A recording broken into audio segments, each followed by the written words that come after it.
A saying we have here at Affair Recovery is if you don't change directions, you'll wind up where you're headed.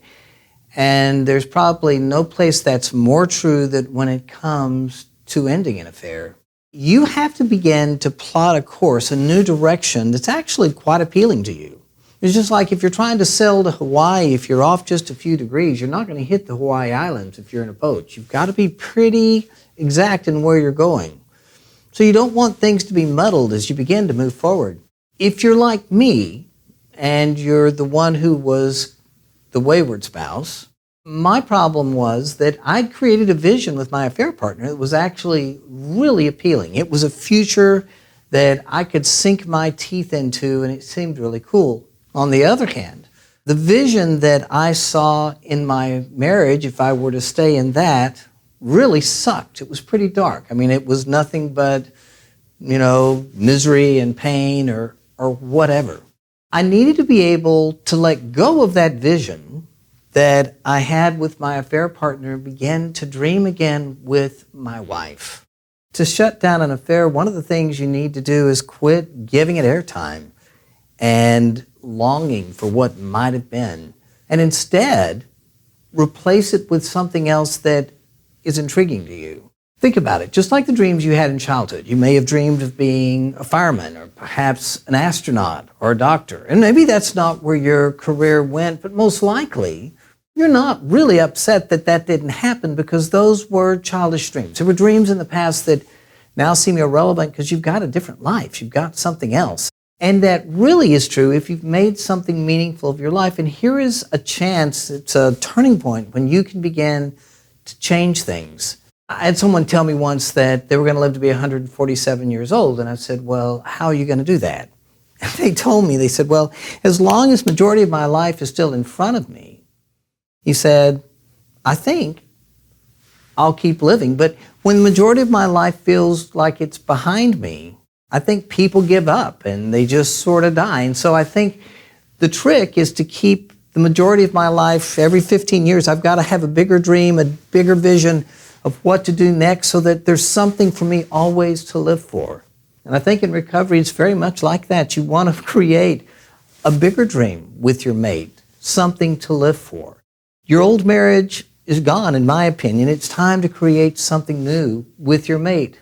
A while back, I was talking to someone in my office, and she and I were working on what we call an urge list about all the advantages of being with the affair partner and all the advantages of being with her mate and all the disadvantages of being with the affair partner, all the disadvantages of being with her mate. One of the interesting things as she got up there with her affair partner, it was exciting, it was fun, it was going to be life-giving, blah, blah, blah. With her mate, it was boring, it was this, it was all of that.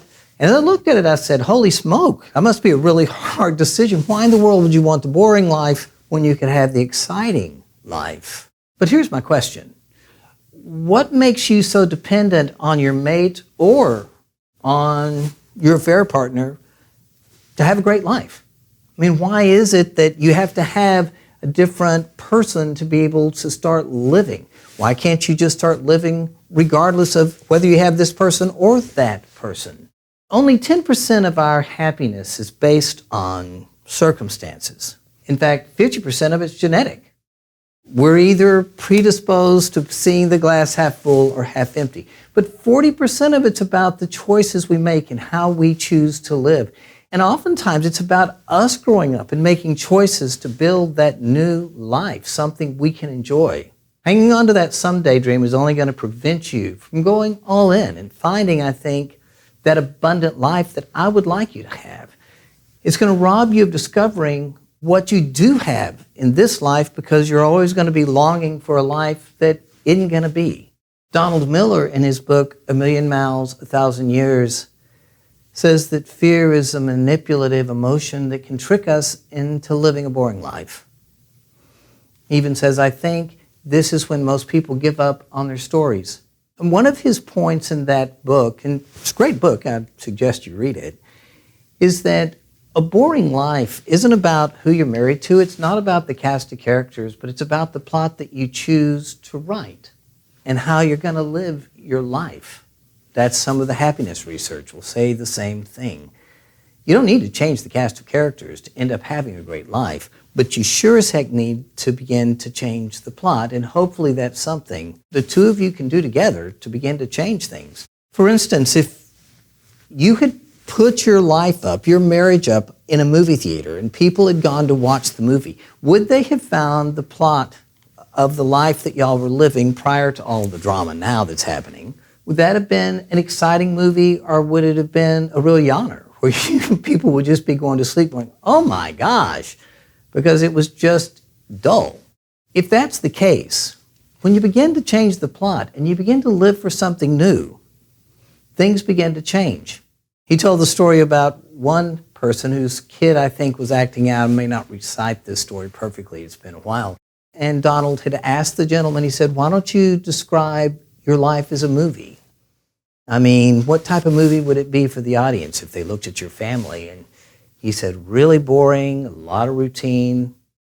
He said, then why in the world wouldn't your child be more interested in doing something else than being around the house where there's some excitement and some fun? And he said, I don't know.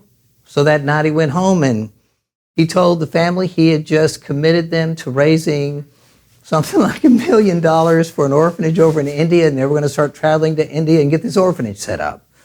He hadn't even talked to his wife about it.